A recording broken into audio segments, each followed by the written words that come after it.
Para que se possa prestar um serviço jurisdicional decentemente, é imprescindível, segundo a doutrina escrita por Humberto, que ele realmente seja válido. Então, precisa-se analisar os requisitos formais e materiais que são denominados como pressupostos processuais. Ou seja, para que um processo exista, é necessário analisar a composição dos pressupostos processuais para que ele realmente seja validado ou não judicialmente. Dito isso, sem esses requisitos legais, que são os pressupostos processuais já mencionados por mim, a relação jurídica no processo ela não é estabelecida ou ao menos validada e, consequentemente, dessa maneira, não atinge o mérito da causa. Logo, são conhecidos como requisitos de validade do processo, os quais são os pressupostos de existência, ou também conhecido como pressupostos de constituição válida, que precisam ser vistos antes da tramitação do processo. Ele é o requisito básico para que a relação processual se constitua validamente. O segundo são os pressupostos de desenvolvimento, que precisam estar presentes depois que o processo já foi estabelecido regularmente até que se tenha a sentença do mérito. Esses pressupostos podem ser classificados em subjetivos e objetivos.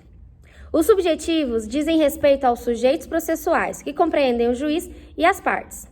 Em suma, o juiz, além de competente para julgar a causa, não deve estar impedido ou ser suspeito, como constam nos artigos 144 e 148 do Código de Processo Civil. As partes devem estar devidamente indicadas, identificadas e devem possuir capacidade processual civil. Assim como seus representantes, advogados, devem ter capacidade postulatória. Os pressupostos objetivos tratam da forma procedimental e da ausência ou não de fatos que impeçam a regular constituição do processo. Dentre eles, a demanda deve ser indicada, identificada e necessária. A citação do réu também é indispensável para a validade do processo, porque, de acordo com o artigo 2º do Código de Processo Civil, o processo deve começar por iniciativa da parte. Também deve haver a observância da forma processual adequada à pretensão e a existência nos autos do instrumento de mandato conferido ao advogado, que deve estar regularmente inscrito na OAB. Não deve haver litispendência quando ocorre a identificação das partes, do pedido e da causa de pedir em duas ou mais ações. Também não deve haver coisa julgada nem convenção de arbitragem, em que as partes se submetem à decisão arbitral.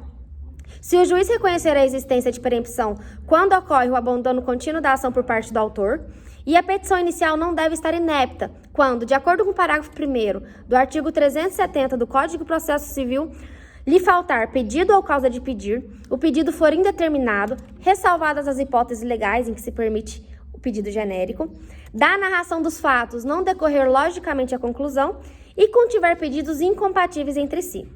Também não deve existir qualquer nulidade prevista nos artigos 276 a 283 do Código de Processo Civil.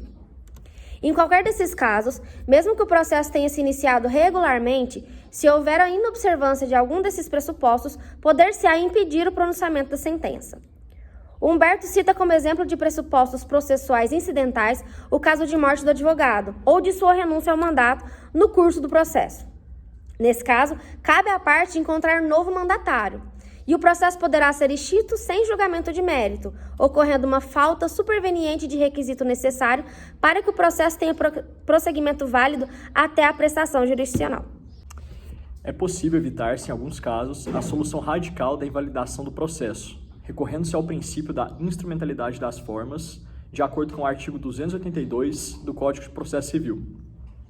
A regra é derivada do mesmo princípio que recomenda o não pronunciamento da nulidade processual sempre que o juiz puder decidir o mérito a favor da parte a quem aproveitaria a invalidação. Contudo, é sempre muito importante ter em conta que a finalidade do processo é servir de instrumento para solucionar o litígio, de modo que suas regras não podem redundar injustificadamente em barreiras ao alcance desse objetivo. Portanto, a meta da jurisdição é se concentrar nos julgamentos de mérito e superar, sempre que possível, problemas formais. Posto isto, esse entendimento encontra respaldo nos seguintes artigos, como por exemplo no artigo 76, que conta que, verificada a irregularidade processual, o juiz deve designar prazo razoável para resolver o vício. Também, por exemplo, no artigo 139, o juiz tem o dever de sanar eventuais vícios do processo. Outro exemplo é o artigo 321, em que o juiz deve indicar sempre o que deve ser corrigido no processo. No artigo 352, o juiz deve sempre determinar a correção de irregularidades. No artigo 932, o relator deve conceder prazo de 5 dias para sanar eventuais pendências que surjam, caso identifique vícios. No artigo 938, o relator deve ordenar a renovação do ato, caso reconheça a ocorrência de vício. No artigo 1007, o recorrente possui o prazo de 5 dias para sanar o vício, além de haver dispositivos que dificultem o decreto de deserção do processo. No artigo 1017, o relator apenas pode inadmitir o recurso caso haja vício que comprometa a admissibilidade do processo. No artigo 1024, caso haja qualquer problema, o relator deve intimar o recorrente, dentre outros artigos. Portanto, é visível que o Código de Processo Civil privilegia a garantia do acesso à justiça.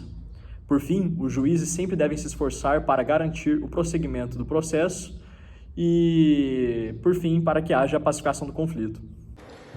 Trazendo nessa parte uma análise jurisprudencial acerca dos pressupostos processuais, além da nulidade do processo, encontramos no agravo regimental número 000-3627, dígito 12.2017, da Vara Civil de São Mateus do Sul, a ação em que o relator negou o seguimento do recurso de apelação interposto pelos recorrentes por manifesta irregularidade na representação processual, tendo em vista o não reconhecimento do apelo por ausência de capacidade postulatória devido à suspensão da advogada pela ordem.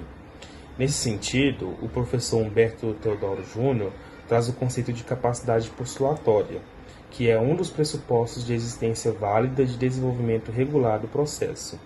Nesse caso, a capacidade postulatória consiste na representação das partes por advogado legalmente habilitado. No agravo regimental, o relator reconheceu a impossibilidade de convalidação dos atos praticados pela advogada suspensa, ou seja, a outorga de poderes advindos por instrumento de procuração, e foi considerada nula. As recorrentes alegaram que a irregularidade na representação processual foi sanada, na medida em que a advogada subestabeleceu seus poderes a outro advogado no prazo estipulado na instância originária. O artigo 76 do novo Código Processual Civil, no caput, estabelece que, verificada a irregularidade processual, o juiz deve designar prazo razoável para resolver o vício. Esse artigo trata justamente sobre a nulidade do processo, pois encontramos respaldo no novo Código de Processo Civil, que se preocupa com a composição definitiva do litígio, que faz com que a meta da jurisdição se concentre nos julgamentos de mérito e supere, sempre que possível, problemas formais no processo.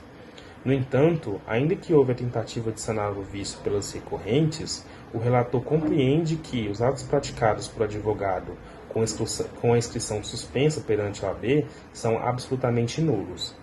Dessa forma, o recurso foi desprovido.